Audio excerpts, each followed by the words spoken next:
Hello everyone. In this video we will see how to use Trello. This will be the page shown to you when you sign in. On Trello, you use boards to manage your projects. To create a board for yourself, click on Create New Board. Now select a background, give your board a title, and select its visibility. And click on Create, and your board will be created. Now you can add lists, give a title and click on Add List. Now under a list, you can add cards. To make them, simply click on Add a Card and give a title to your card. And your card has been created. Now if click on the 3 dots in your list, you will get these options. You can try them if you want. You can even select views for your board if you have a premium account. You can even share your board to keep track of the project.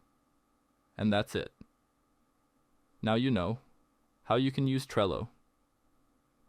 If you found the video useful, consider subscribing. Thanks for watching, and I hope to see you again soon.